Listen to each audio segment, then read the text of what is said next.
Hoje eu queria compartilhar com vocês um texto que o Senhor ministrou muito no meu coração, a partir da leitura dos versículos 12 e 13 do capítulo 6 do livro de Levítico, que diz assim: o fogo que está sobre o altar arderá nele, não se apagará, mas o sacerdote acenderá a lenha nele a cada manhã.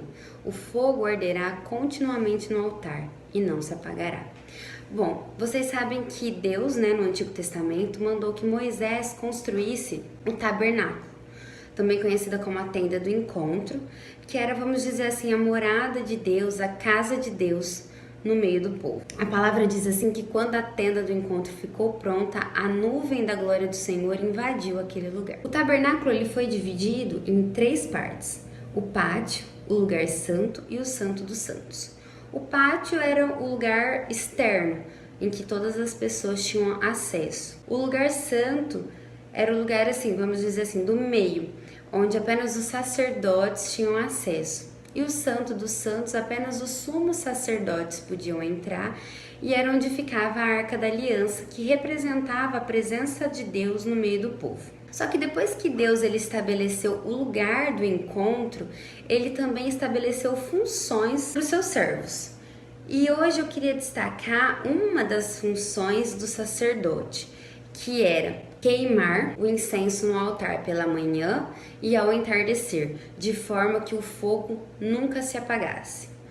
Então, todas as manhãs e toda tarde, o sacerdote deveria ir para o altar queimar o incenso. E esse queimar o incenso, ele significa uma adoração. Isso significa que ali, na tenda do encontro, havia uma adoração constante a Deus, de forma que o fogo nunca se apagava, de forma que era uma adoração que nunca terminava. Então, todas as manhãs e toda tarde, o sacerdote estava ali acendendo o fogo e adorando a Deus. No Novo Testamento, com a vinda de Jesus, talvez a gente pense que esses rituais eles não são mais necessários nas nossas vidas. Mas isso não é totalmente verdade. Não é totalmente verdade se nós pensarmos no significado que cada um desses rituais tem. Porque se nós pensarmos no ritual em si, de fato, em queimar o incenso, nós não devemos mesmo mais fazer. Só que, como eu disse antes, o queimar o incenso significa uma adoração. Então, o significado desses rituais devem ser práticas que nós devemos sim observar no nosso dia a dia, porque essa é a vontade do Senhor, como a gente vai ver agora. Quando eu estava lendo esse texto que nós lemos agora, o Senhor ministrou claramente assim no meu coração que o esfriamento espiritual ele vai acontecer.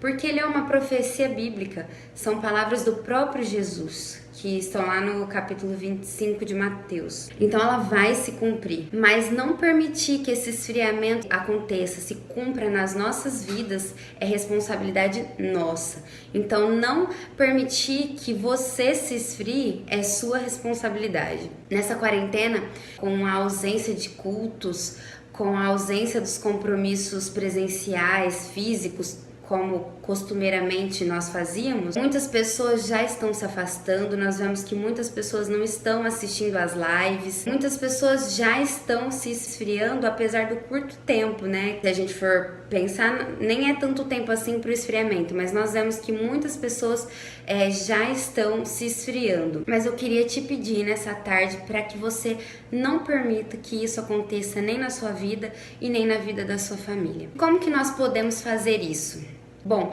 resgatando o significado daqueles rituais na prática do nosso dia a dia, na nossa vida. Jesus, antes de morrer, ele resgatou esses rituais para nos ensinar a acender o fogo do nosso altar e a impedir que esse esfriamento ocorra nas nossas vidas.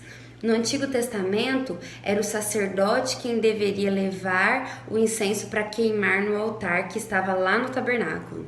Mas a partir da morte e ressurreição de Cristo, a partir do dia em que você aceitou Jesus como Senhor da sua vida, a partir do dia em que você confessou Jesus como seu Salvador, o seu corpo passou a ser templo do Espírito Santo. Então você não precisa mais necessariamente de um tabernáculo para se encontrar com Deus, porque Ele habita em você. A palavra fala que o seu corpo é templo do Espírito Santo. Então você tem liberdade para falar com Ele a hora que você quiser, você tem liberdade para adorá-lo, você tem liberdade para louvá-lo a hora que você quiser. Aliás, essa é a vontade de Deus para as nossas vidas, porque foi para isso que nós fomos criados, para louvor e glória do Senhor. Quando nós passamos muito tempo com uma pessoa, nós vamos nos tornando parecidos, semelhantes a ela. E o mesmo acontece quando nós passamos muito tempo com Deus. Nós vamos resgatando a imagem e a semelhança de Jesus que nós perdemos quando o pecado entrou nas nossas vidas. A palavra fala que nós somos criados à imagem e semelhança de Deus. Só que no momento em que nós pecamos, essa semelhança, ela desapareceu, porque nem Deus, nem Jesus, nem o Espírito Santo tem qualquer relacionamento com o pecado. Inclusive a palavra fala que nosso pecado faz separação entre nós e o nosso Deus. Só que à medida que nós nos aproximamos de Deus, à medida que nós nos relacionamos com o Senhor, que nós passamos tempo com o Senhor, essa imagem ela vai sendo restaurada nas nossas vidas.